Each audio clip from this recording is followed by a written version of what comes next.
Hey everybody, Fatbird Finds here. I'm Mary Beth. And I'm Laura. Welcome to Tales from the Put-Out Closet. Here we are. Here we are. We don't have our headphones tonight. It's okay. But we're going rogue a little bit. They hurt my ears anyway. I love them though. They're orange and blue. That's true. They're so brand. We're so on brand with those. Yes. So if you're joining us on YouTube, we're doing this out of order. We usually do this on Saturday, but we're doing it on Friday night because Laura's kid and grandkid are visiting. Yes. So yeah, we're doing it on a Friday night. It's going to be fun. We're a little toasted, but that's okay. It's going to be fun. And if you're just listening and you are not with us live, we are a little bit out of our element because we're doing it right after our live Friday night show. Yeah. And so if you hear us speaking with people, there are people in the chat watching us do this live. Yeah. But we're glad you're here. We're glad everybody's here. Exactly. Okay, so recap. Our monster, our creature. We'll call him Little Frank. We have affectionately called him Little Frank. We're very affectionate about him. Yeah. So he's just chilling out in like this pigsty beside this house, and he's watching this family. We've learned this huge backstory about this family who used to be wealthy, and then they were like exiled from their country, and now they're just like living in this hovel of a place. Yes. Yeah, and he's observing them and learning from them. Yeah, it's really sad. It's really sad. He's learned. He's got quite the command for the language at this point. I started to say the English language. That's not right, but for the native language, and he's learning as he goes. He's learning all sorts of things. And he's like loving them from a distance. They have no idea who he is, but I think he's just grown close in his mind to this family. Well, they know that the people know that there's like a good spirit around them who's doing all these good deeds, like chopping wood and doing all sorts of chores. Yeah, they wake up and there's food there and things like that. So they know that there's something going on, but little Frank has not like shown himself. So the last few chapters has been from little Frank's point of view. Yes. And he's talking to Victor Frankenstein. Yes. Okay, so he's met Victor Frankenstein out in the wilderness. Victor, God bless his soul, Victor has been out like on this, I don't know. Really, God bless his soul? I mean, we're not very much Team Victor. Yeah, I don't like him at all. But he's been out on this journey, like this walk. He's like taking a walk out in the wilderness, and he's like trying to clear his head and like trying to get back to himself or whatever. And he wasn't even after the creature. He just bumped into him in the wilderness. It's like, oh, hey, there you are. Anyway, so little Frank is he's like, listen, you're going to hear what I've been up to these last couple of years. Yeah, he's reading him the riot act, as they say. He's like, you created me, and now you want to kill me? Now you're going to listen to me. Well, you're going to hear what I have to say first. Mm-hmm. And let's just say, if we were Victor Frankenstein, we would feel like about this tall, because this little Frank is like, he could be like a learned doctor. He's like so good. Yeah, he's so great. Like, he's picked up on phases of the moon. He's picked up language skills. He's like learning the girls' language a little bit. Yeah, several of the people in the chat are like, man, I wish I was as well spoken as little Frank. I'm telling Frank. You. Little Frank is the hero of this story so far. Well, at the moment. Yeah. For all we know at the moment. Yeah. But, we don't know the whole story yet. I think things are about to shift. Bum, bum, bum. Okay, so I'm gonna begin reading, Laura. Frankenstein, chapter 15. Is that 15? I'm not good at Roman numerals. Yes. Okay, so we're still from Little Frank's perspective. We're in quotation marks, so he's still speaking. And one more thing before you start. I'm going to watch the chat, and when it's appropriate and I can remember, I will kind of address any comments in the chat. And if all else fails, we will do it between chapters. Yeah, feel free to ask questions. But you guys talk to each other because it's fun. We have about 40 people on here right now, which is more than usual. Not everybody is into the book, but if you're just joining us for the first time ever, feel free to ask questions in the chat, and I'm sure those people who have been listening the whole time will fill you in, or we will stop and try to fill you in as if we can. Yeah, let's do it. Okay, here, are you ready? I'm ready. Okay, here we go. Chapter 15. Such was the history of my beloved cottagers. Cottagers.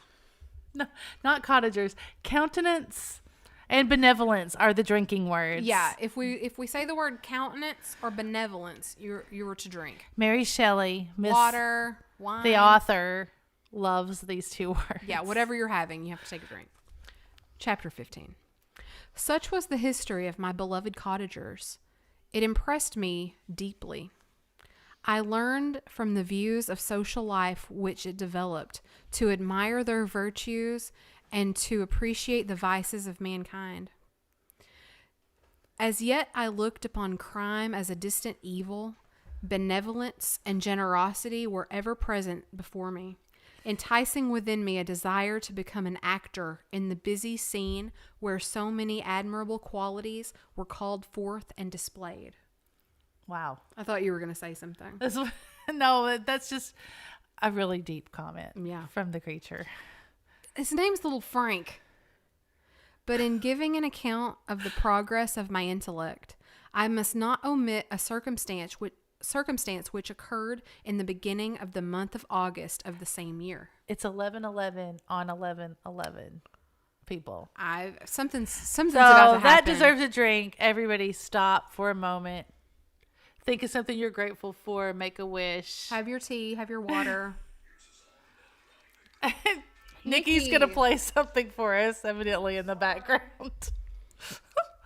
One night during my accustomed visit to the neighboring wood, where I collected my own food and brought home firing for my protectors, I found on the ground a leather portmanteau.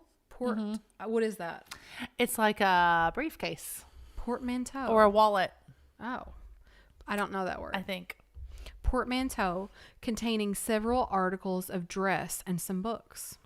I eagerly seized the prize and returned with it to my hovel. Fortunately, the books were written in the language, the elements of which I had acquired at the cottage. They consisted of Paradise Lost, a volume of Lives, and the Sorrows of Werther.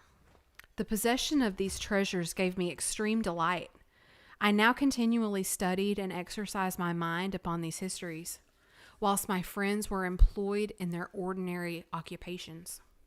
Nice. So now he's got reading material, which wasn't that easy to come by in 1700 whatever. Now he's got some literature.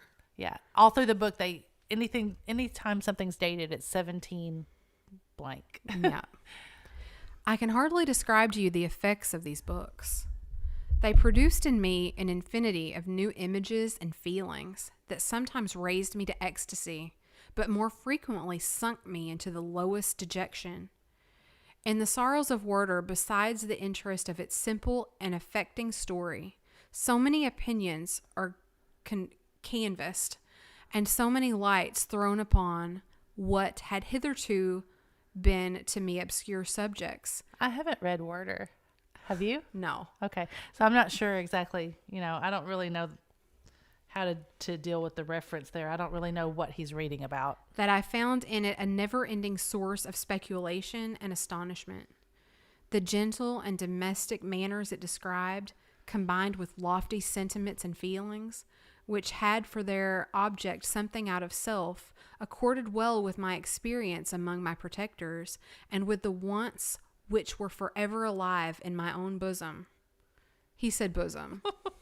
Can you imagine?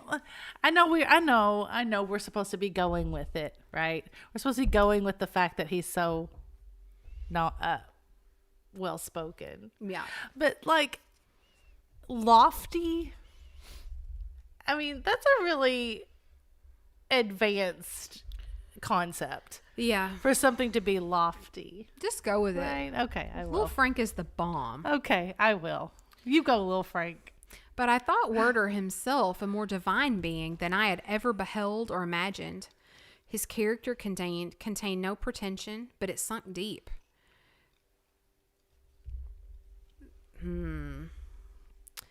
I don't know this word. The disquisitions upon death, but I don't really know what that's. Disquisitions. Yeah. What is that? Somebody look that up in the chat. Disquisitions. I'm really not sure. It's like, acquisitions, but disquisitions. So I'm thinking things that you've lost. Maybe. Maybe. The disquisitions upon his death and suicide were calculated to fill me with wonder. I did not pretend to enter into the merits of the case, yet I inclined toward the opinions of the hero, whose extinction I wept without precisely understanding it. As I read, however, I applied much personality to my own feelings and condition. I found myself familiar, yet at the same time strangely unlike to the beings concerning whom I read, and whose conversations I was a listener. I sympathized with and partly understood them, but I was unformed in mind. He's pretty formed. I'm telling you, he's more formed than I am. I was dependent on none and related to none. The path of my departure was free, and there was none to lament my annihilation. My person was hideous and my stature gigantic. What did this mean? Who was I? What was I? Whence did I come? What was my destination? These questions continually recurred, but I was unable to solve them. Okay, so a disquisition is a long, elaborate essay or discussion on a subject. The discussion of a subject. So I was wrong. So it's just like a dissertation, I guess, kind of. That's where I guess there's similar words, right? Okay. So I guess sort of like that. What do you think is this name? Plutarch? Plutarch's. Plutarch? Yeah, the volume of Plutarch's Lives. So Lives is in italics. That's the name of You don't think it's lives? Oh. I think it's lives. I don't know. It could be either. Because I'm not familiar with that one either. But Yeah. you know what? I think We're not as learned as little Frank. So yeah, let's just take a moment. If you guys are just joining in, Mary Shelley, the author of this book, is the wife at the time that she writes this, the wife of Percy Shelley. And they've gone to this place and she's writing as in a contest with all these men that are already well-formed and well-known writers. And she's only 18. And she's like, I love it. She's like name dropping like crazy. She's like, I'm going to show you. I've read Plutarch's Lives, whatever that is, and Werder and everybody else you've read. Yeah. I just think it's funny that she's like name dropping all over the place. The volume of Plutarch's Lives, which I possessed, contained the histories of the first founders of the ancient republics. This book had a far different effect upon me than the sorrows of Werder's. I learned from Werder's imaginations, despondency, and gloom. But Plutarch taught me his high thoughts. He elevated me above the wretched sphere of my own reflections. Wow. To admire and love the heroes of past ages. Many things I read surpassed my understanding and experience. I had a very confused knowledge of kingdoms, wide extents of country, mighty rivers, and boundless seas. But I was perfectly unacquainted with towns and large assemblages of men. The cottage of my protectors had been the only school in which I had studied human nature. But this book developed new and mightier scenes of action. I read of men concerned in public affairs, governing or massacring their species. I felt the greatest ardor for virtue rise within me, and abhorrence for vice, as far as I understood the signification of those terms, relative as they were, as I applied them to pleasure and pain alone. Induced by these feelings, I was of course led to admire peaceable lawgivers, Numa, Solon, and Lycurgus. Yeah, take a drink and say those again. In preference to Romulus and Theseus. I thought it was Romulus and Remus. Yeah, there is a Romulus and Remus. Romulus and Theseus. The patriarchal lives of my protectors caused these impressions to take firm hold of the mind. Perhaps In my first introduction to humanity had been made by a young soldier burning for glory and slaughter, I should have been imbued by different sensations. Angela said, I'll take an assemblage of men. Great. Hey, nobody would even know that you've been sipping. Me? Yeah. Why you say? Well, you're just breezing right through that. I feel like I'm really struggling. A rural squirrel. Rural Hello. squirrel. Thanks for joining us. But Paradise Lost excited different and far deeper emotions. Oh, Paradise Lost. I can't wait to hear what little Frank has to say about that. I read it as I had read the other volumes which had fallen into my hands. Do you think there's any foreshadowing? I don't know coming anything here? about Paradise Lost, Okay. I hate to admit. Okay. It moved every feeling of wonder and awe that the picture of an omnipotent God warring with his creatures was capable of exciting. I often referred to several situations as their similarity struck me to my own. Like Adam, I was apparently united by no link to any other being in existence, but his state was far different from mine in every other respect.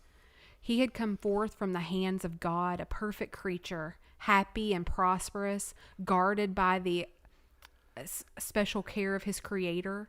He was allowed to converse with and acquire knowledge from beings of a superior nature, but I was wretched, helpless, and alone. I just started to say, now see, that you got to pause for a second. Now see, that's what I mean. Like, he is reading about the creation of Adam in this beautiful, depiction of this creator whom Victor is absolutely not, right? Yeah. His creator is pretty low. Yeah. Yeah. So now he's got that to deal with. So, little Frank, I wish you just would skip over Paradise Lost and move on. Many times I considered Satan as the fitter emblem of my condition. For often, like him, when I viewed the bliss of my protectors, the bitter gall of envy rose within me. Another circumstance strengthened and confirmed these feelings. Soon after my arrival in the hovel, I discovered some papers in the pocket of my dress, which I had taken from your laboratory. Your. So he's talking to Victor. All this time, he's telling this whole big story to Victor. I can't believe Victor is sitting still for it, actually. Yeah. Victor's just sitting there like, Oh, no. Victor, he's like, having some sort of fit, wringing his hands, woe is me, scum of the earth, whatever, but he just has no action to go with it. Okay, so he's found some papers in the jacket or the dress, which he had taken. Yes. At first, I had neglected them, but now that I was able to decipher the characters in which they were written, I began to study them with diligence. It was your journal of the 4 months that preceded my creation. Oh, holy crap. Are you kidding me? You minutely described in these papers every step you took in the progress of your work. This history was mingled with accounts of domestic occurrences. Oh my gosh. He's got his journal. You doubtless recollect these papers. Here they are. Everything is related in them with which bears reference to my accursed origin. The whole detail of that series of disgusting circumstances which produced it and set in view. The minutest description of my odious and loathsome person is given. Oh, odious. What a great word. In language which painted your own horrors and rendered mine indelible. I sickened as I read. Hateful day when I received life. Oh, no. I exclaimed in agony. Oh, no. Accursed creator. Why did you form a monster so hideous that even you turned from me in disgust? God, little Frank. Oh, this is a terrible, terrible moment. God in pity made the man beautiful and alluring after his own image, but my form is a filthy type of yours, more horrid even from the resemblance. Satan had his companions, fellow devils, to admire and encourage him, but I am solitary and abhorred. Damn. Oh no. Little Frank. I mean, come on. Little Frank is not holding back. If you hadn't felt sorry for him up until this point, surely this is going to do it for you. Surely, this is where your empathy comes in, right? Notice that this isn't a conversation. This has been like chapters of little Frank just pouring his heart out. Fucking Victor hasn't said a damn thing.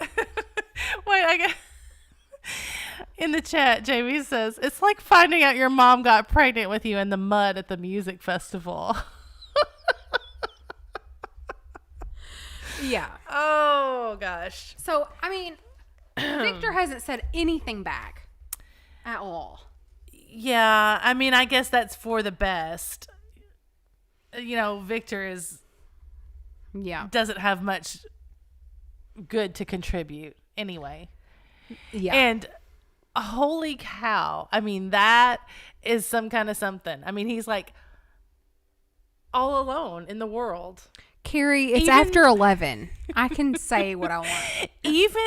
How about that line? Even Satan has his fellow devils. Man. Even Satan has his fellow companions, fellow devils to admire and encourage him. Mm-hmm. But I am solitary and abhorred. Abhorred. Shit. Right? No, this is the podcast. Yeah. We can curse on the podcast. The bleep button. I feel fine about cursing on the podcast. The podcast is okay on, podcast platforms. Now on YouTube, it might not be so much, but that's okay. It's fine. It's fine. These were the reflections of my hours of despondency and solitude. But when I contemplated the virtues of the cottagers, their amiable and benevolent dispositions, drink. I persuaded myself that when they should become acquainted with my admiration of their virtues, they would compassionate me and overlook my personal deformity. Who? He's saying that... Who? He's saying that the cottagers... Oh, I'm sorry. He's saying that he thinks the cottagers are going to overlook what he looks like. Oh, no. Oh, God. Nobody can do that. Oh, no.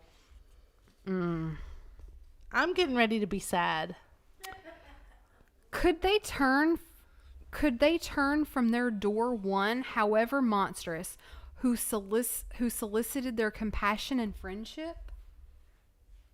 Oh. I resolved at least not to despair, but in every way to fit myself for an interview with them, which would decide my fate. Oh, gosh, he's preparing himself. I postponed this attempt for some months longer, for the importance attached to its success impaired me with a dread lest I should fail. Yeah, good choice, little Frank. I'm glad he put it off. At least he put it off for a little while, right?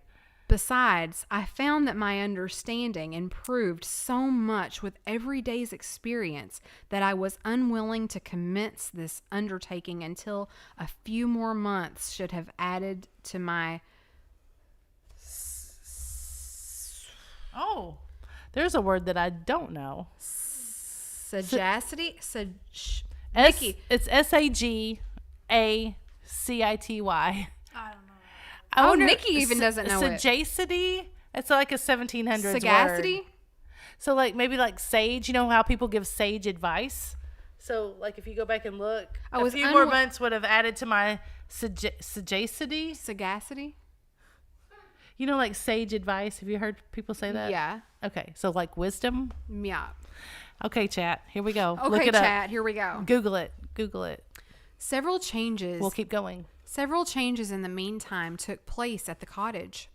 The presence of Safi diffused happiness among its inhabitants, and I have also found that a greater degree of plenty reigned there. Felix and Agatha spent more time in amusement and conversation, and were assisted in their labors by servants. They did not appear rich, but they were contented and happy.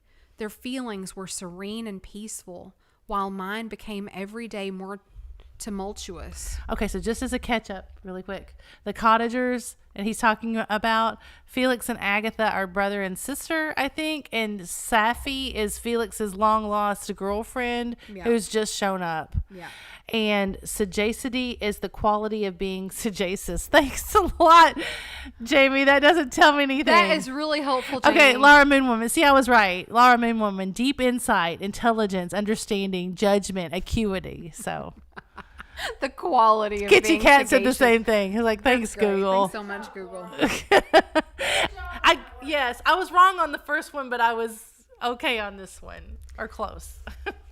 Increase of knowledge only discovered to me more clearly what a wretched outcast I was. Felix is the brother cottager. I cherished hope, it is true, but it vanished when I beheld my person reflected in water, or my shadow in the moonshine, even as that frail image and that inconstant shade. So every once in a while he's like getting glimpses of himself, and he's like, ugh. Oh, that's so sad. I endeavored. Shade. What a great word. I endeavored to crush these fears and to fortify myself for the trial, which in a few months I resolved to undergo. And sometimes What trial? I don't know. Oh, revealing himself to the cottagers. Yeah. Revealing himself. Yeah. And sometimes I allowed my thoughts, unchecked by reason, to ramble in the fields of paradise, and dared to fancy amiable and lovely creatures sympathizing with my feelings and cheering my gloom. Their angelic countenances breathed smiles of consolation. But it was all a dream. No Eve soothed my sorrows, nor shared my thoughts. I was alone. I remembered Adam's He doesn't have an Eve. Right. He's Adam with no Eve. I remembered Adam's supplications to his creator, but where was mine? He had abandoned me. And in the bitterness of my heart, I cursed him. Autumn passed thus. I saw with surprise and grief the leaves of decay and fall, and nature again assumed the barren and bleak appearance it had worn when I first beheld the woods and the lovely moon. Yet I did not heed the bleakness of the weather. I was better fitted by my conformation for the endurance of cold than heat. But my chief delights were the sight of the flowers, the birds, and all the gay apparel of summer. When those deserted me, I turned with more attention toward the cottagers. Their happiness was not decreased by the absence of summer. They loved and sympathized with one another, and their joys, depending on each other, were not interrupted by the casualties that took place around them. The more I saw of them... So they're happy now that Safi has showed up. Yeah. You know, he was commenting on how gloomy they were all the time. Right. Now he's commenting on how happy they are all the time. Right. Okay. The more I saw of them, the greater became my desire to claim their protection and kindness. My heart yearned to be known and loved by these amiable creatures, to see their sweet looks directed toward me with affection in the utmost limit of my ambition. I dared not think that they would turn them from me with disdain and horror. Oh no. The poor that stopped at their door were never driven away. Did you hear that? The poor... Boot is over here hollering. The poor that stopped at their door were never driven away. Yes. I asked, it is true, for greater treasures than a little food or rest. I required kindness and sympathy, but did not believe myself worthy of it. So he's watching, and he's seeing poor people like arrive at their door and asking for something, and they're not being turned away. Right. So he believes in their character. Right. He loves these people. Like, he's been watching them for like a year. Oh my God. He's been feeding them. He feels like he's they're been his doing all family. these chores for them without any recognition. He loves them. He knows, he's gone through the low times with them and the good times with them. Little Frank. And he knows that they're Little good. Frank can come over here. He knows that they're good people and that they've been helping the other people that are less well off than themselves. But here's the question. If some, gigantic Jamie said this is ominous. I know. If some gigantic man of a person just showed up at our door and was knocking and looked probably like this creature looks, we would probably not be very welcoming. Quite the social commentary, isn't it? Even in 2020s. Yeah. And this was written in 1700. Yeah. And, you know, we should have come a long way from then. Yeah. I think Right? I think it's a lot of different things though. Because as women, you're brought up to be fearful, to be fearful of men, strange men. Like when you're walking to your car, your parents tell you to interlock your keys between your fingers. Yes. They don't tell boys that. Yeah. So, women are just conditioned to be fearful of men. So, I feel like if this person were to knock at my door, I would be scared because I feel like I've been conditioned to be. But I don't like that. Yeah, this wasn't written for you as a woman, for your perspective. Right. I know, but I'm giving my perspective anyway. Yeah, I'm just saying that you cannot compare yourself to how these characters act. Yeah. I have to find my place. Why don't you say something for a second because I've lost it. Okay, Jamie's wondering if they're describing Blake. Here. Okay. So, yes. Thank you. I'm reading back in the chat. Everybody take just a moment. We have paused here because obviously there is foreshadowing coming up. Lil Frank is telling his story to Victor, making him listen. Victor, we don't know this, but we can imagine that Victor's having some sort of episode in the corner of the room somewhere, pulling out his hair and, whatever he does that's not helpful. And poor little Frank is pouring out his whole entire story, and he's now to the part where he is working up the courage to reveal himself to these cottagers that he has basically fallen in love with, right? He is attached to these people, although they don't know him yet. So, chat, what do you think is going to happen when he reveals himself to these people? Yeah, keep going. Because Ruthie, I know it's really good. It's actually way better than I thought the story is, and it's really fun to do it in this manner because it's easier to understand. So, yeah, Victor's over there passing out and having his fits. Like, historically in this book, he has not done anything helpful. He has created this creature, let him go. He did not chase him down. He's bumped into him now 2 or 3 years later after he has left the creature to its own devices and to its own upbringing. And now the creature is telling him all about it. And the creature is so sweet. Little Frank, we have grown to love him. Yeah. We've grown to love him, but I think all that's about to change because, circumstances alter all cases, as they say. And so his circumstances are about to change. So I've been drinking, so I'm not exactly sure where I left off, but I'm going to start here. I think this is where I was. If we've heard this before, just tell me. Okay? And Jamie's guessing that they're going to scream and be terrified. He's going to snap and rip them to shreds. That's my prediction. Okay. So, yeah, he's hoping again. He's just banking on the fact that they're going to love him like he loves them. And I just don't think that's going to happen. Okay. Yeah. Okay. Just let me know if we've heard this before. Okay. Because I'm really not sure where I left off. Autumn passed thus. I saw with surprise and grief the leaves decay and fall. I haven't heard this. And nature again assume the barren and bleak appearance it had worn when I first beheld the woods and the lovely moon. Yet I did not heed the bleakness of the weather. I was better fitted by my conformation for the endurance of cold than heat. No, I think I have read this. Oh, yeah, you have read that. Oh, no. Wait, let me see. Here, I'll find it. You give the rest of your commentary and let me find it. Let me do it. No, I'm going to find it. I'm just going to go to the next well, chapter. we stop. Or the next paragraph. Oh, don't skip anything. No, I'm not. I thought you said you're going to the next chapter. The next paragraph, I meant. Thanks, Carrie. Carrie's like, yes, oh, for this. I found it. The poor. That's where we were. The poor. Okay, here we go. Okay, I'm ready now. Sorry, I've been drinking a little bit.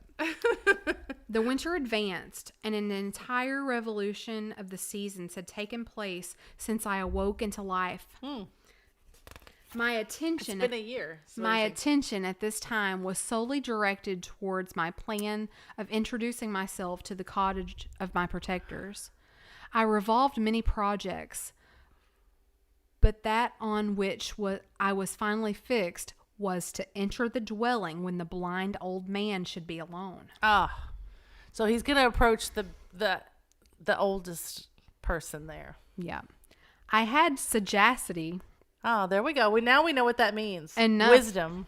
Yes. I had sagacity enough to discover that the unnatural hideousness of my person was the chief object of horror with those who had formerly beheld me. My voice, although harsh, had nothing terrible in it. I thought, therefore, that in the absence of his children, I could gain the goodwill and meditation of the old De Lacy. I might by his means be tolerated by my younger protectors. Okay. So if he gets to the dad, he's going to be okay. By the way, so depressing. we've got over 60 of you here right now. That's the most we've ever had for a podcast. So Yes. thank you all for being here. One day, when the sun shone on the red leaves that strewed the ground. Can I just say that someone in the chat is believing that one of them is going to befriend him? That's pretty optimistic. Yeah. I believe. Yeah. But, we'll see. Yeah. One day when the sun shone on the red leaves that strewed the ground and diffused cheerfulness. I'm so scared. Although it denied warmth, Sapphy, Agatha, and I'm not Felix ready. departed on a long country walk, and the old man at his own desire was left alone in the cottage. Crud. When his children had departed, he took up his guitar and played several mournful but sweet airs, more sweet and mournful than I had ever heard him play before. You guys, if you've missed before, the creature cries whenever this man plays his guitar. He's so moved by the music. It moves him to tears. At first, his countenance was drink. illuminated with pleasure, but as he continued, thoughtfulness and sadness succeeded. At length, laying aside the instrument, he sat absorbed in reflection. They're saying that the dad is blind. Is that true? Yeah. Oh, I didn't remember that. Yeah, I've said that 14,000 times. Pay attention. Wait, this is a sweet moment. I don't want you to yell at me. Yeah, he's blind as shit. Mary Beth. What? I'm helping you with all these words you don't know and stuff, and I'm just pointing out one thing, and you're yelling at me. Yeah. He is blind as a damn bat. Okay, here we go. Jamie says, can't we just stay in the world where he peeps at them through the barn instead? And helps them? Yeah. Oh my gosh. Yeah. Let's just, The end. The end.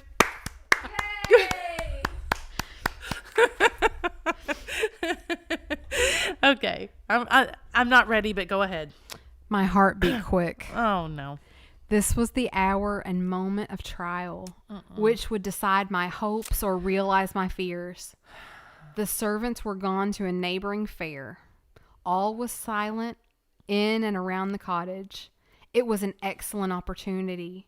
Yet when I proceeded to execute my plans, my limbs failed me, and I sank to the ground.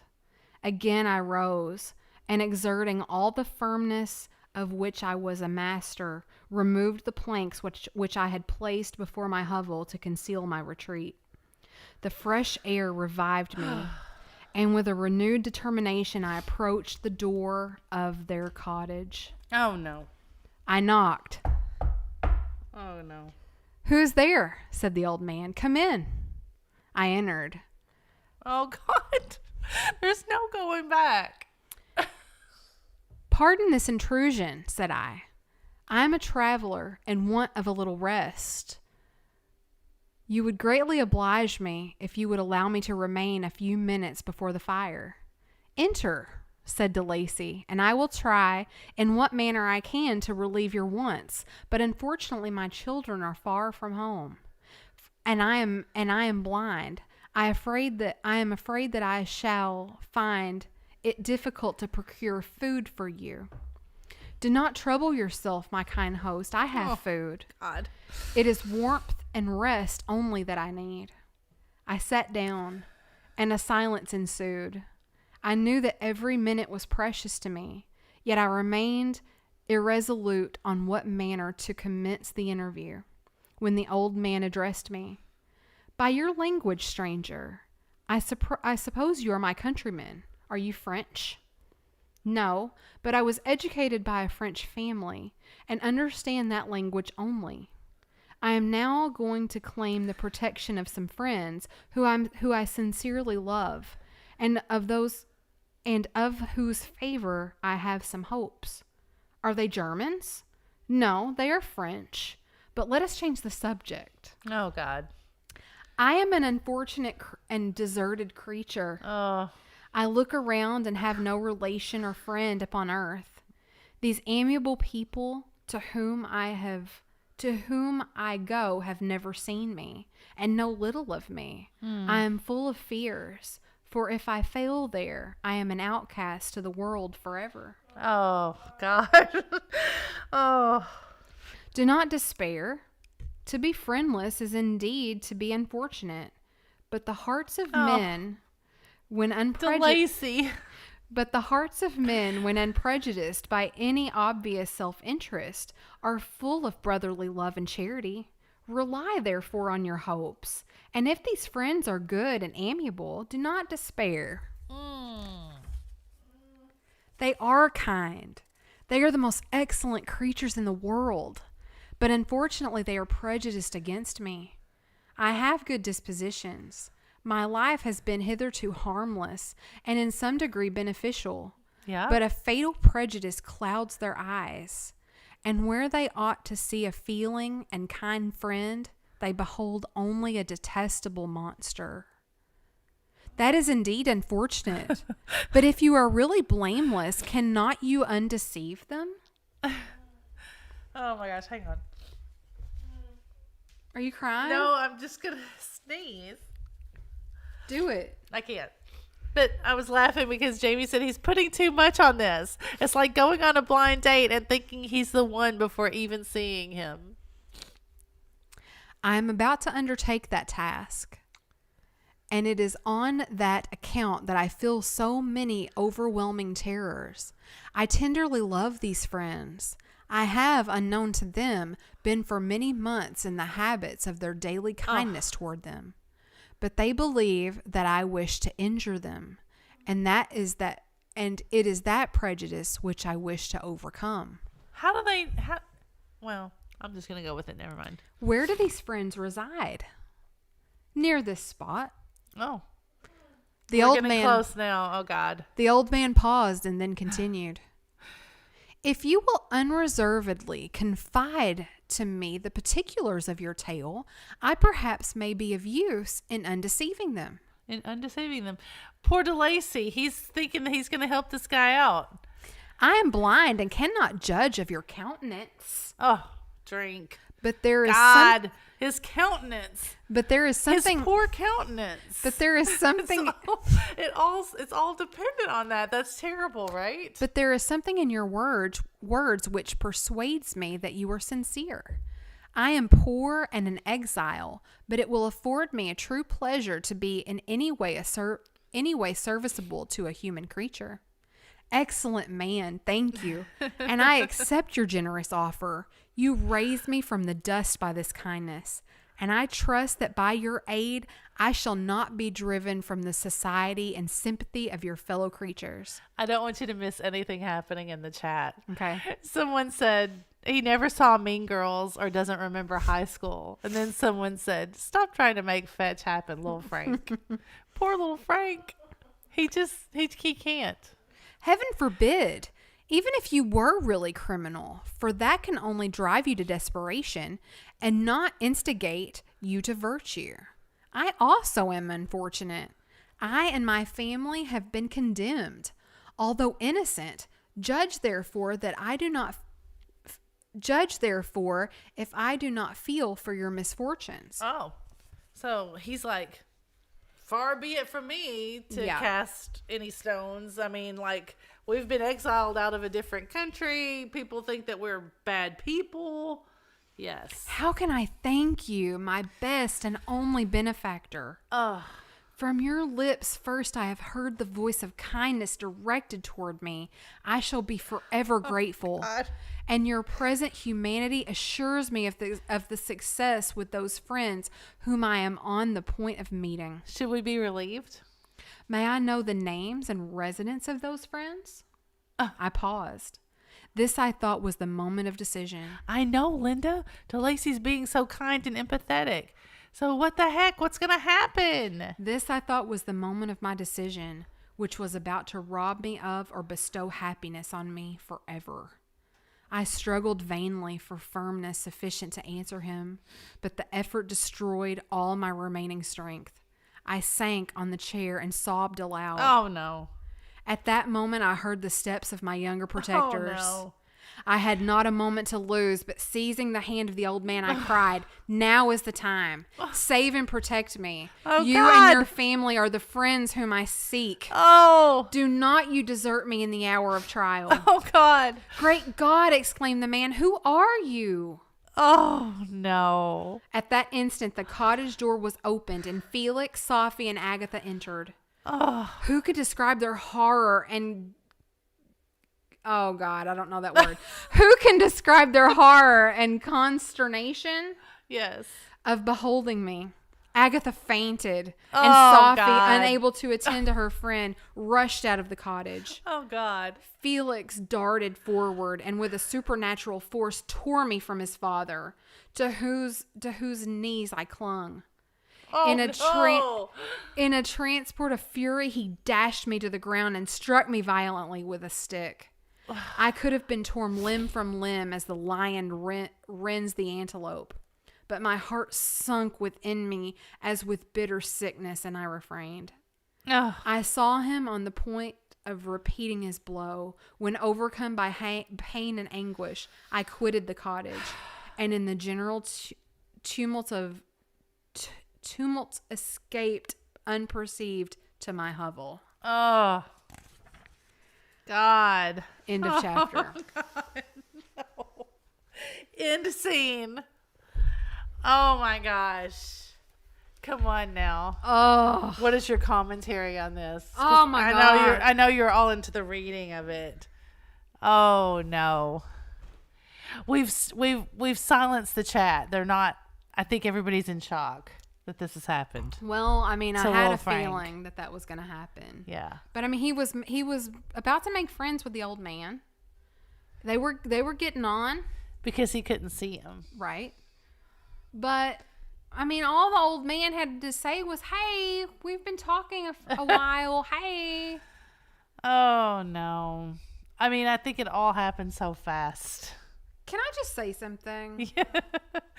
Oh, my God. And I don't want this to come out. Chat, what are you thinking? They're like, we're not hearing anything.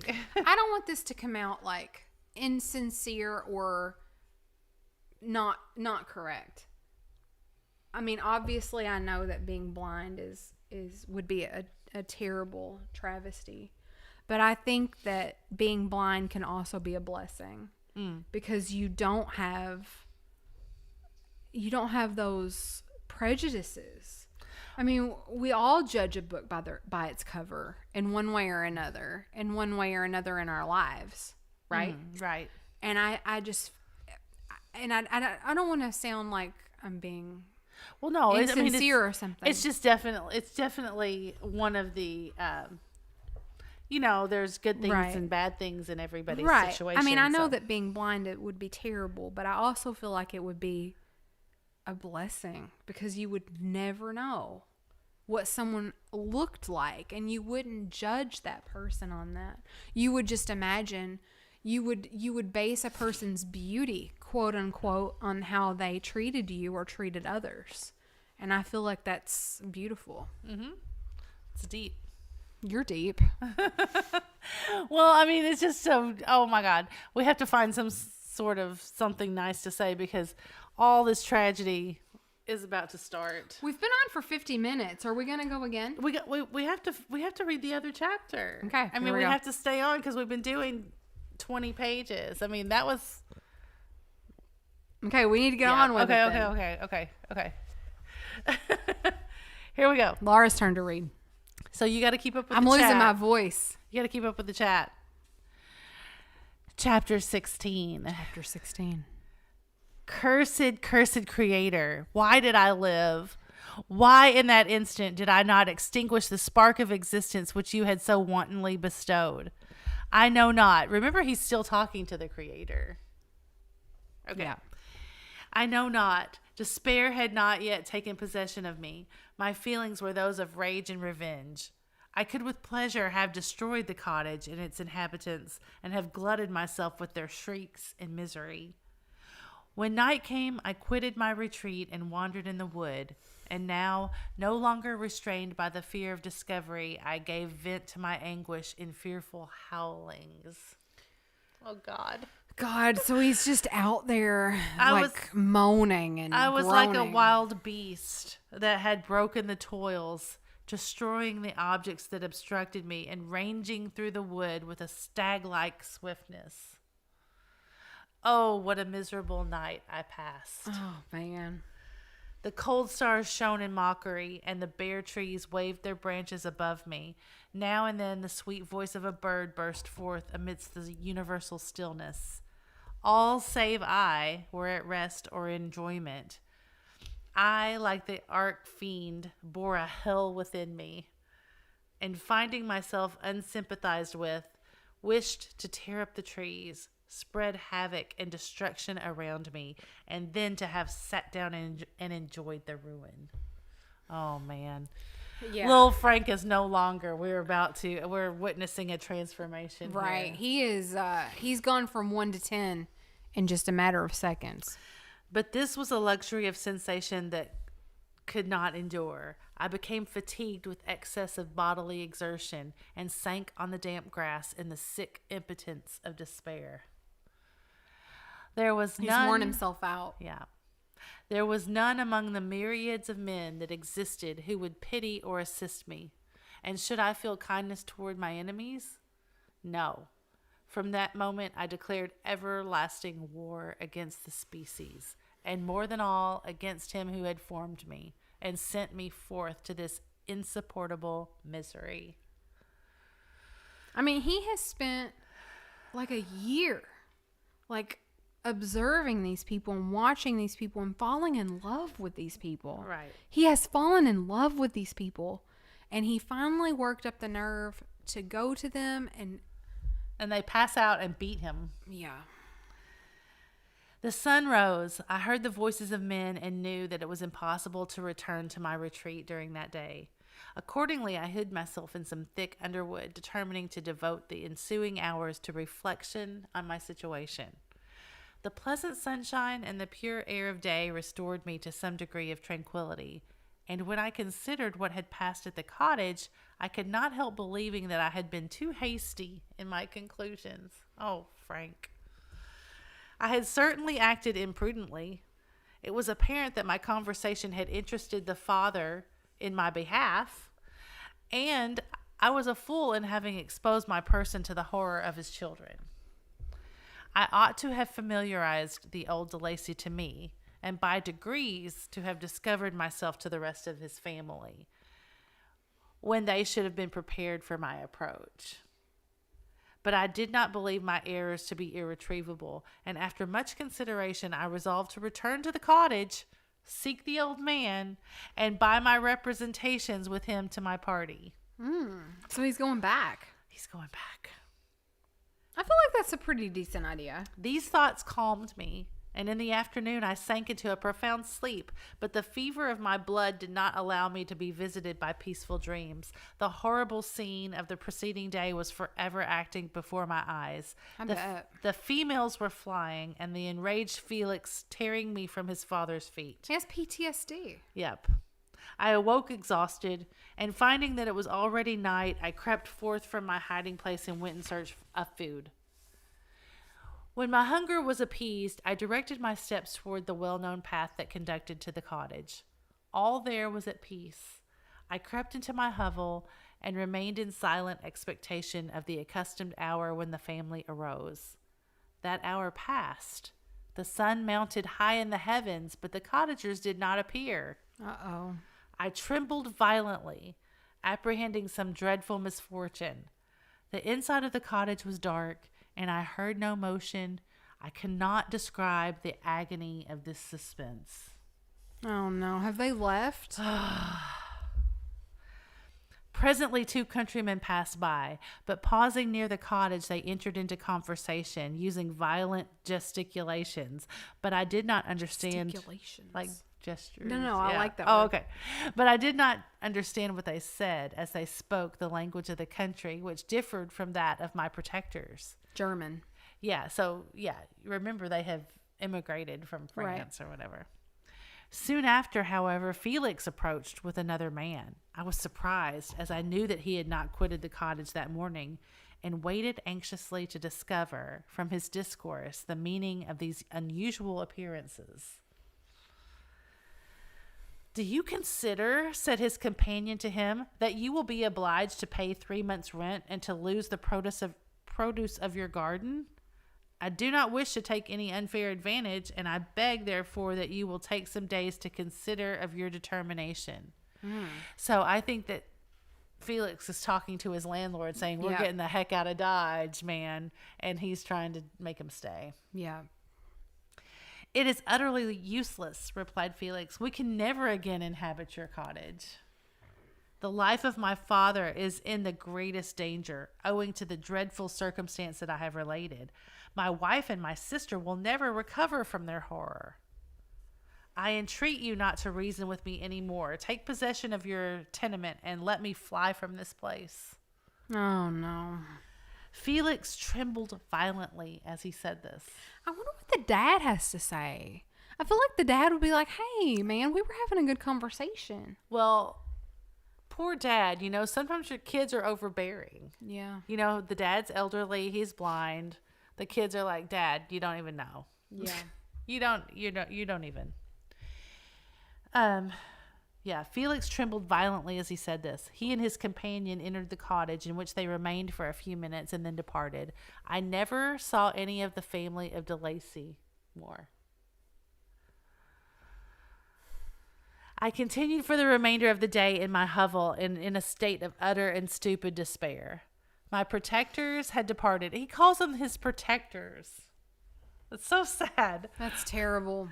My protectors had departed and had broken the only link that held me to the world.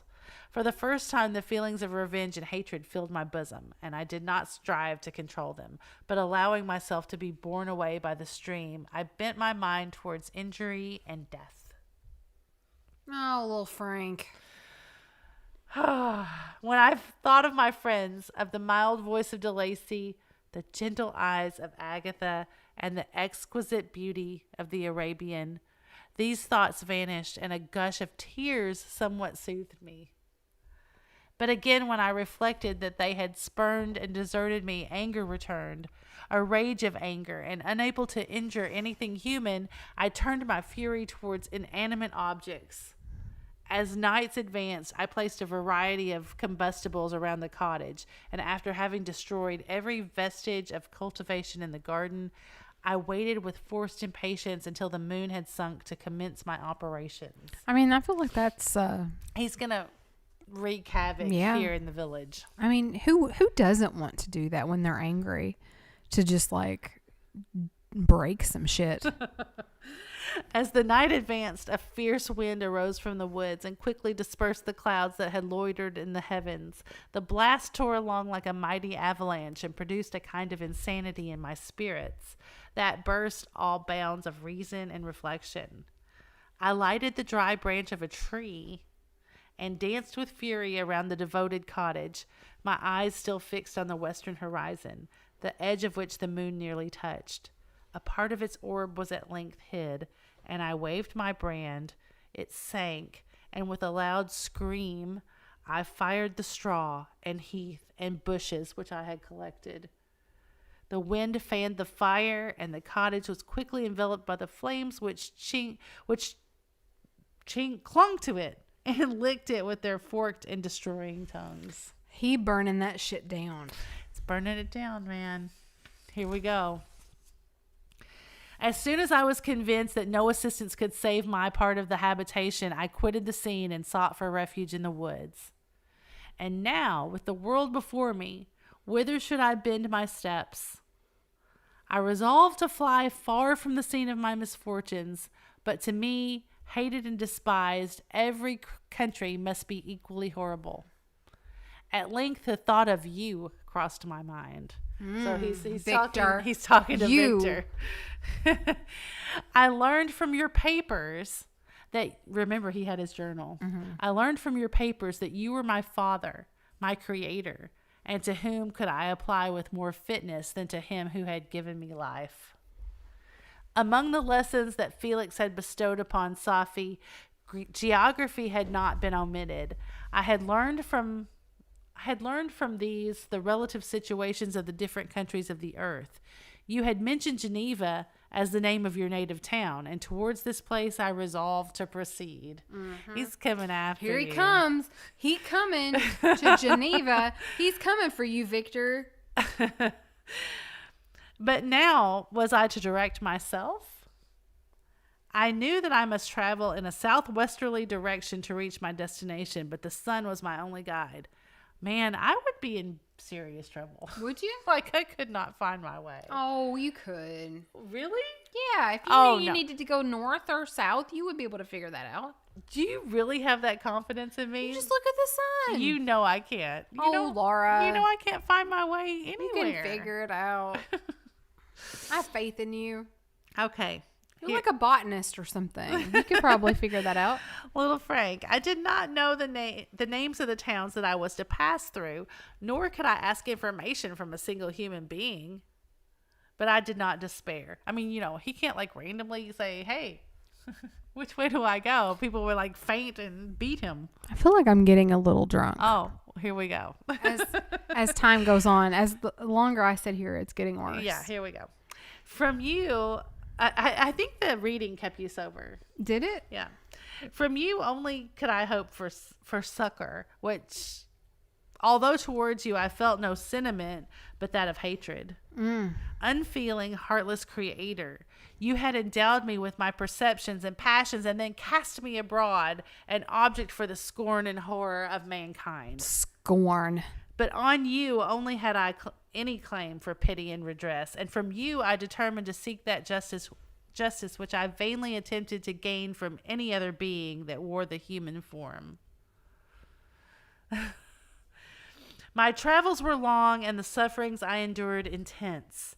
It was late in autumn when I quitted the district where I had so long resided. I traveled only at night, fearful of encountering the visage of a human being. Nature decayed around me, and the sun became heatless. Rain and snow poured around me. Mighty rivers were frozen. The surface of the earth was hard and chill and bare, and I found no shelter. O earth, how often did I imprecate curses on the cause of my being?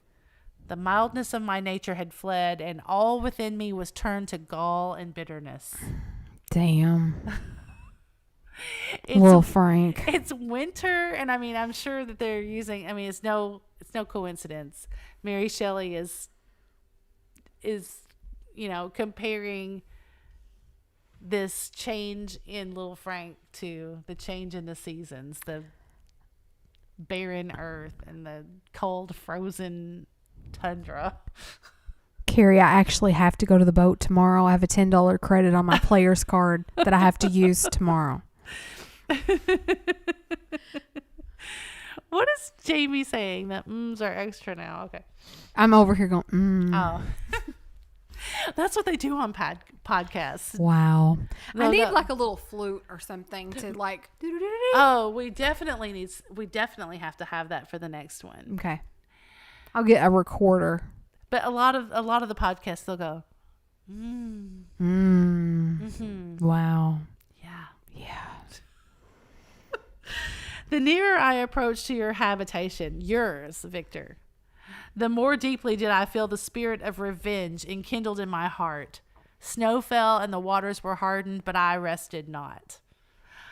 A few incidents now and then directed me, and I possessed a map of the country, but I often wandered wide from my path.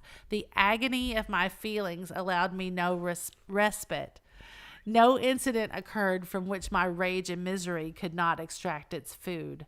But a circumstance that happened when I arrived on the confines of Switzerland, when the sun had recovered its warmth and the earth again began to look green, confirmed in an especial manner the bitterness and horror of my feelings. Yikes. Slide whistle. I generally rested during the day. And does anybody know what's going to happen here? No. Do you? Chat, do you know what he's referring to? What No. incident may he be talking about? The death of the kid? I'm kind of thinking so. I generally rested during the day and traveled only when I was secured by night from the view of man. One morning, however, finding that my path lay through a deep wood, I ventured to continue my journey after the sun had risen. The day, which was one of the first of spring, cheered even me by the loveliness of its sunshine and the balminess of the air. Balmy man. I felt emotions of gentleness and pleasure that had long appeared dead revive within me.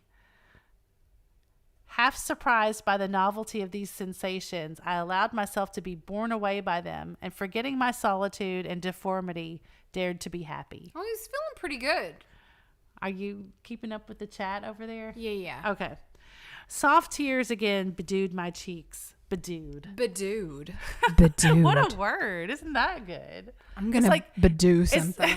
It's kind of like bedazzled. Bedewed my cheeks, and I even raised my humid eyes with thankfulness towards the blessed sun, which bestowed such joy upon me. I continued to wind among the paths of the wood until I came to its boundary, which was skirted by a deep and rapid river, into which many of the trees bent their branches, now budding with the fresh spring. Here I paused, not exactly knowing what path to pursue, when I heard the sound of voices that induced me to conceal myself under the shade of a cypress. Have we got any guesses in the chat of what's going to happen? It's probably going to be Justine and the kid or something. I was scarcely hid when a young girl came running toward the spot where I was concealed, laughing as if she ran from someone in sport. She continued her course along the precipitous sides of the river when suddenly her foot slipped and she fell into the rapid stream. I rushed from my hiding place and with extreme labor from the force of the current saved her and dragged her to shore. So he's got great impulses. He's a catch, ladies. She was senseless, and I endeavored by every means in my power to restore animation, when I was suddenly interrupted by the approach of a rustic, who was probably the person from whom she had playfully fled. On seeing me, he darted towards me, and tearing the girl from my arms, hastened toward the deeper parts of the wood. So he thought he was hurting her. Right. I followed speedily. I hardly knew why, but when the man saw me draw near, he aimed a gun, which he carried, at my body and fired. Oh, God, he shot him. Nothing good ever comes with some man, probably a white man, carrying a gun and just like pulling it on some creature that he feels like is dangerous. I feel like we could write a whole fucking dissertation about this. Okay. So I sank to the ground, and my injurer, with increased swiftness, escaped into the wood. This was then the reward of my benevolence. Drink, everybody. Benevolence.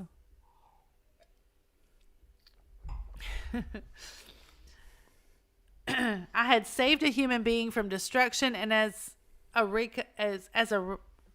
recompense or a reward, I now writhed under the miserable pain of a wound which shattered the flesh and bone. So he saved this girl and they shot him. Yeah. He done been shot. The feelings of kindness and gentleness which I had entertained but a few moments before gave place to hellish rage and gnashing of teeth. Gnashing of teeth. We getting biblical, bitches. Inflamed by pain, I vowed eternal hatred and vengeance to all mankind. But the agony of my wound overcame me. My pulses paused, and I fainted. Oh. For some weeks, I led a miserable life in the woods, endeavoring to cure the wound which I had received. The ball had entered my shoulder, and I knew not whether it had remained there or passed through. At any rate, I had no means of extracting it. My sufferings were augmented also by the oppressive sense of the injustice and ingratitude of their infliction. My daily vows rose for revenge, a deep and deadly revenge, such as would alone compensate for the outrages and anguish I had endured. After some weeks, my wound healed, and I continued my journey. The labors I endured were no longer to be alleviated by the bright sun or gentle breezes of spring. All joy was but a mockery. I feel like that's fortuitous. I mean, that could have gotten infected. Yeah. Good for him. It just healed though after a few days. All joy was but a mockery, which insulted my desolate state and made me feel more painfully that I was not made for the enjoyment of pleasure. But my toils now drew near a close, and in 2 months from this time, I reached the environs of Geneva. So he's there. Mm-hmm.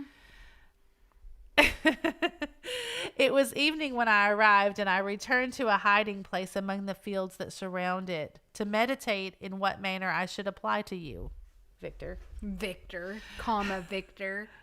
I was oppressed by fatigue and hunger, and far too unhappy to enjoy the gentle breezes of evening or the prospect of the sun setting behind the stupendous mountains of Jura. Stupendous.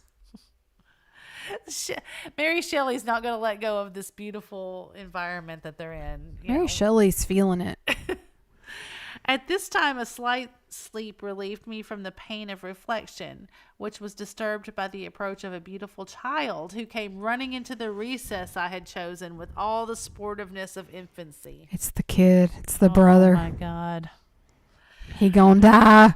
Suddenly, as I gazed on him, an idea seized me that this little creature was unprejudiced and had lived too short a time to have imbibed a horror of deformity.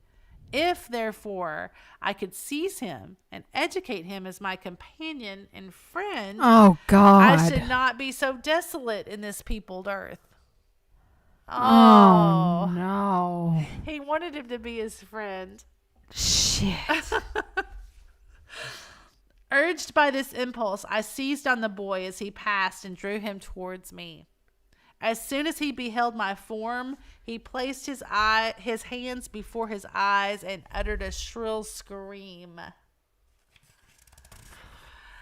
I drew his hand forcibly from his face and said, "Child, what is the meaning of this? I do not intend to hurt you. Listen to me." He struggled violently. Lenny. He struggled violently. "Let me go," he cried. "Monster, ugly wretch. You wish to eat me and tear me to pieces. You're an ogre. Let me go or I'll tell my papa." Oh, God. Oh, he's just a kid. "Boy, you will never see your father again. You must come with me." Oh no. Dun, dun, dun. Little Frank just went dark. Oh, God. "Hideous monster, let me go. My papa is a syndic. He is Master Frankenstein. He will punish you. Oh, you dare no. not keep me." Oh, so now he's revealed who he is. He name dropped. He name dropped to his demise. Yeah, that shouldn't have said that. Frankenstein? Frankenstein. "You belong to my enemy, to him towards whom I have sworn eternal revenge. You shall be my first victim." Oh, no. Damn. Kid, you could have said anything. Don't ever give anybody your real name. Oh, my God. Just make up something. Zsa Zsa Newton John. Just come up with something. The child still struggled and loaded me with epithets which carried despair to my heart. So he's still calling him names. I grasped his throat to silence him, and in a moment, he lay dead at my feet. Dun, dun, dun. Little brother equals dead. Oh. I gazed on my victim, and my heart swelled with exultation and hellish triumph. Well, I thought he was going to be sorry, but he's not. No, he's like, fuck He's my done. life. I'm done. I'm going to just kill everybody. Clapping my hands, I exclaimed, I too can create desolation. My enemy is not invulnerable. This death shall carry despair to him, and 1,000 other miseries shall torment and destroy him. I can't say that I blame him. I can't. Oh, I can't say that I blame him. He killed a little boy. He did, but he has given it his best damn shot. He has been abandoned by his God, quote unquote, his creator. He's been abandoned. He's just been thrust into a world that he knows nothing about. He's educated himself. He's tried to overcome and talk to people, and he's just been like repeatedly just like torched and pitchforked. And now he's like, you know what? One more try. One more try. Surely a child. Surely a child. The innocence of a child. Surely I can get through to a kid. If I can get through to this kid, he will be my companion. He will like sing my praises to all of his people, and he'll be like my segue into humanity. And the kid is like, damn it, Shrek, ogre. Shrek. And little Frank is just like, I'm done. I am so over all you bitches. I'm going to kill you all. I'm done. Yep, he's had it. I don't blame him, little Frank. Little Frank, you haven't ever been taught right from wrong. Go for it. Just murder somebody. Oh no, don't tell him to go for it. Okay, here we go. As I fixed my eyes on the child, I saw something glittering on his breast. I took it. It was a portrait of a most lovely woman. Don't say breast. In spite of my malignity, it softened and attracted me. Justine. For a few moments. No, it's his mom. Oh, it's his mom. I'm sorry. My bad. For a few moments, I gazed with delight on her dark eyes, fringed by deep lashes, and her lovely lips. But presently my rage returned. I remembered that I was forever deprived of the delights that such beautiful creatures could bestow. Oh. It's like his first Playboy magazine. Oh, yeah.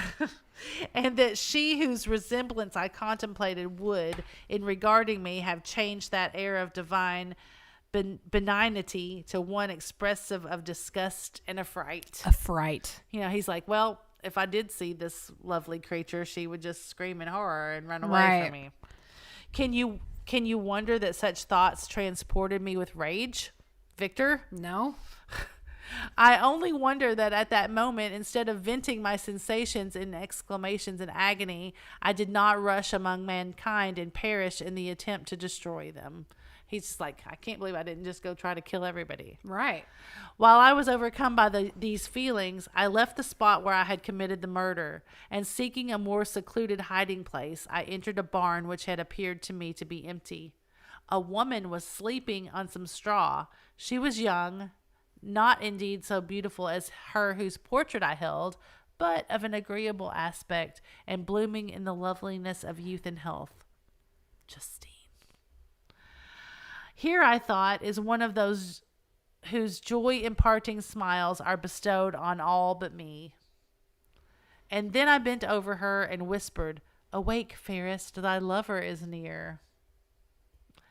He who would give his life but to obtain one look of affection from thine eyes, my beloved, awake." Awake. I have a question. If you We're died, almost done. We're if almost you there. died, and then you like went not to heaven, but like an afterlife, and this guy was there, and he was like, "Congratulations, you did it. You passed life. Do you want to do it again? Do you want to go back and do it again?" It means nothing. It's just like a video game. You're just like in a simulation. Would you? And then he's like, "You can pick your life. Do you want to be a good person or a bad person? Do you want to be a murderer? You want to do whatever. Like, what would you choose? Do you think it would be fun to come back and be a murderer and just like no. wreak havoc? No. I kind of think it might be fun. You want to come back as little Frank? Yeah. Oh, no. Yeah. No. Well, I mean, I feel like he is justified. No. Yeah, he No. is justified. But he thinks he is. He is. He thinks he's justified. He is damn justified. He's ruined the lives of all these people, Mary Beth. His life has been ruined. Fucking Victor and his ass just ruined his life. Okay. So He didn't ask for this. So he's got the pendant. You need another drink. He's got the pendant from the little boy that he just killed. Yeah. He's got the pendant of his mother. He's got that clutch to him. He comes to this barn. He finds Justine Yeah. asleep. He's bent over her, saying he wants to be her lover. Yeah. And wake up, and here's her response. The sleeper stirred. A thrill of terror ran through me. Oh. Should she indeed awake and see me and curse me and denounce the murderer? Thus would she assuredly act. If her darkened eyes opened and she beheld me. The thought was madness. It stirred the fiend within me. Not I, but she shall suffer. The murder I have committed because I am forever robbed of all that she could give me. She shall atone. Yes, she shall. The crime had its source in her. Be hers the punishment. Thanks to the lessons of Felix and the sanguinary laws of man, I had learned how to work mischief. I bent over her and placed the portrait securely in one of the folds of her dress. Oh, he's planting evidence. She moved again and I fled. Oh, he got away.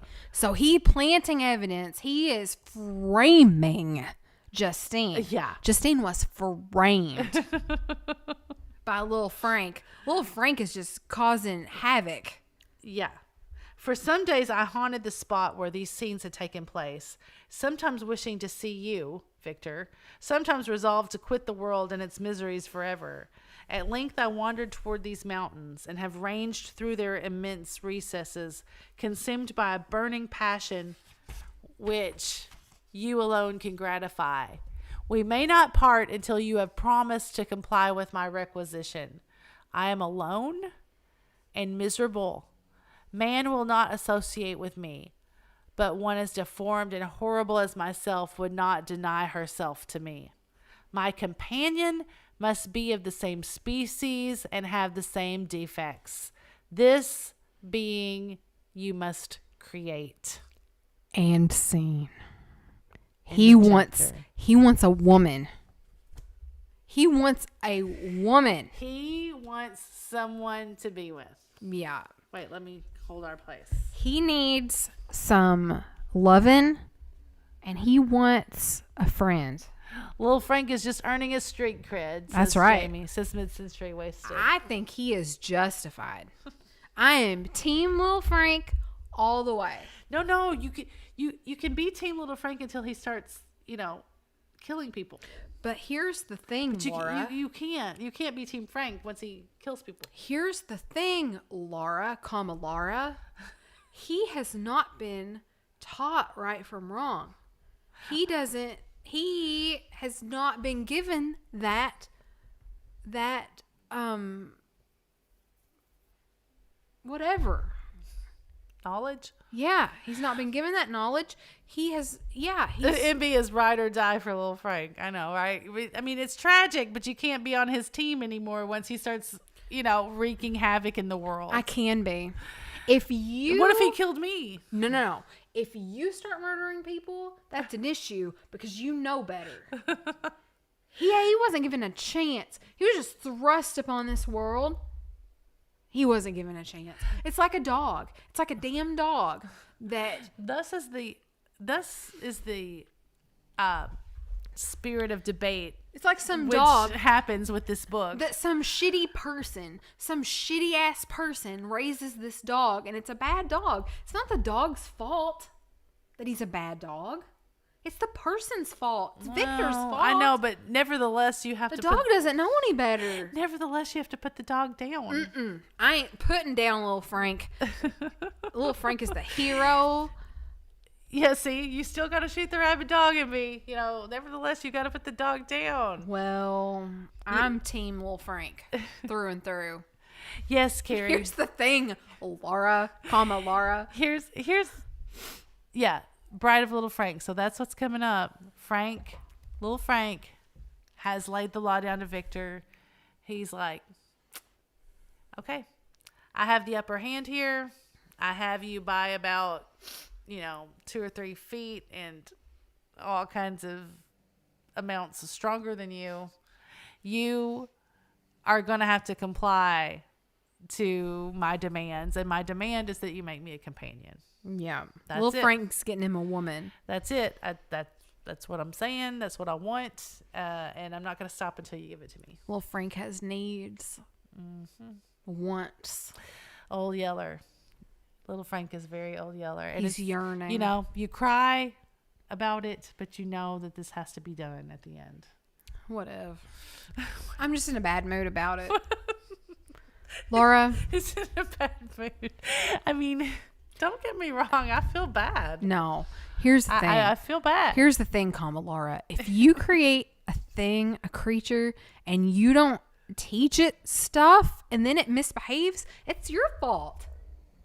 I feel like Victor should be put down. Could be. I am all for grabbing some torches and pitchforks and going after Victor. I know. Here's the damn torches and pitchforks are quite the image. And here's the hell of it.